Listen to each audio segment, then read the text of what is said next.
અનંત ઉપકારી અનંત કલ્યાણના કરનારા અચિંત ચિંતામણી દેવાધિદેવ પરમાત્મા મહાવીર પ્રભુના શાસનને પામેલા પંચમ ગણધર સુધર્મા સ્વામી મહારાજ જુઓ, જય વિરાયના એક એક શબ્દો દ્વારા પ્રભુ સાથે આપણો સંબંધ જોડી રહ્યા છે. ભગવાનને જય કહી, પ્રભુ તમારા અમને આશીર્વાદ મળો, તમે અમારા હૃદયમાં બિરાજમાન થાઓ. ધેટ મીન્સ તમારો ને અમારો અભેદ સંબંધ થાવ.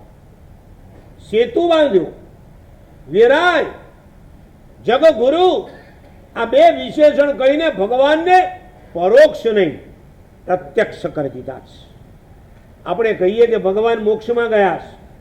સુધર્મા સ્વામી મહારાજ કહે છે કે હું તમને એવું સૂત્ર આપું છું, ઉપર ગયેલા ભગવાન તમારી સામે આવી જાય. બોલવામાં તમારી તાકાત જોઈએ. તમે એવા ભાવથી બોલો, હે વિતરાગ, હે જગતગુરુ, અને તમને આમ સામે ફિલિંગ થયા વગર ના રહીએ. સાક્ષાત પરમાત્મા સામે બેઠા છે. પ્રભુની સાથે સેતુ, પ્રભુને પ્રત્યક્ષ મિલન કરાવનારું આ જય વિરાય. અને હવે પ્રભુની અમાપ શક્તિ એનું પ્રદર્શન કરાવનારી આ બીજી લાઈન છે, હું મમ તુહ પભાવો. હું બોલું ને મારી સાથે બોલશો ને તો તમને આ ચોમાસામાં બીજું કોઈ સૂત્ર મોઢે થાય કે ન થાય, પણ જય વિરાય પાકું થઈ જવા. બરાબર? બોલો, હું મમ તુહ પભાવો ભયવમ. હે ભગવાન, ભયવમ એટલે હે ભગવાન, મને તમારા પ્રભાવે આટલું મળો. તમારા પ્રભાવે કહીને તમારા અહંકારના ચકનાચૂર કરી નાખ્યા છે. પણ મારા સાહેબ તમે કહો છો બધે ભગવાનનો પ્રભાવ, અમને તો પ્રભાવ દેખાતો જ નથી. ઓકે, ક્યારેક ગાર્ડનમાં ફરવા જાઉં છો? ટીકરાની આજુબાજુમાં છે કોઈ ગાર્ડન? રવિવાર પડે એટલે તમારે ક્યાં જવાનું? બહુ તો ક્યાં જવાનું? જે ગાર્ડનમાં જાઓ એ ગાર્ડનની આજુબાજુમાં લીલાછમ વૃક્ષો દેખાય. વૃક્ષ દેખાય છે લીલાછમ, પણ એ વૃક્ષની લીલાશની પાછળનું કારણ શું છે? બોલો. મૂળિયા. હું હમણાં મૂળિયું નખાવી દઉં, વૃક્ષ લીલું થઈ જાય? લીલું છમ. તમે છે ને ગામડું છોડી દીધું, એની સાથે બધું જ છોડી દીધું. હવે તમને ઝાડ નહીં, થાંભલા પૂછો. થાંભલા, મને એક ઠેકાણે રાજકોટમાં અમે ગયા હતા, વિહાર કરતા. સૈનિક સોસાયટીમાં ઉતર્યા હતા અને ત્યાં સાંજ પડે કે અજયભાઈ સત્સંગ કરવા આવે. બેઠા બેઠા સત્સંગ કરતા કરતા કંઈક વાત નીકળી અલક મલકની. મને કે મારે સાહેબ ખબર છે ગામડા અને શહેરમાં શું ફરક? મેં કીધું અમને બહુ ખબર ના પડે. મને કે હું તમને સમજાવું. જ્યાં અજાણ્યાને આવકાર મળે એ ગામડું, અને જ્યાં જાણીતાની ઉપેક્ષા થાય એનું નામ શહેર. રાઈટ?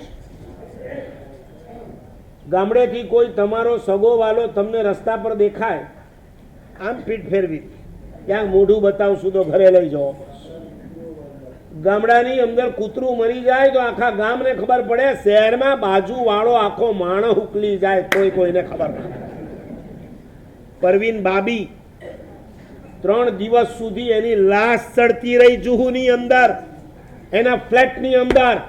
પાડોશીઓને વાસ આવી ત્યારે પાડોશીએ પોલીસ બોલાવી, દરવાજા તોડ્યા, ત્યારે અંદરથી એની લાશ નીકળી. આ શહેર છે. ગામડામાં ને શહેરમાં મને એને બહુ સરસ વાત કરી. મને કે મારા સાહેબ, ગામડામાં ક્યારે ફૂટપાથ નહીં હોય, શહેરમાં ફૂટપાથ હોય. કિંમતમાં ફૂટપાથ મળશે?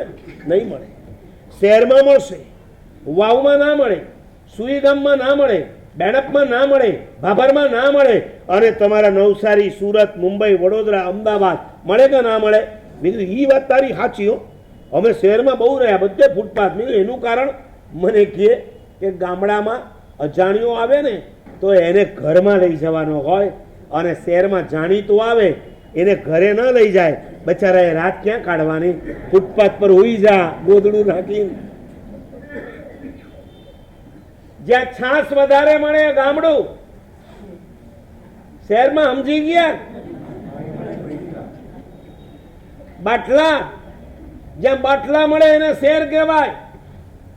જ્યાં વૃક્ષો ચિકાર હોય એ ગામડું, અને ઇલેક્ટ્રિકના થાંભલા વધારે હોય એને શું કહેવાય? શહેર.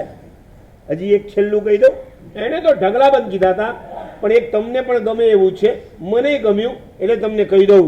જ્યાં રામચંદ્રજી આગળ ચાલે અને એના પગલે પગલે સીતા મૈયા ચાલે એને ગામડું કહેવાય. સમજાઈ ગયું ને તમને?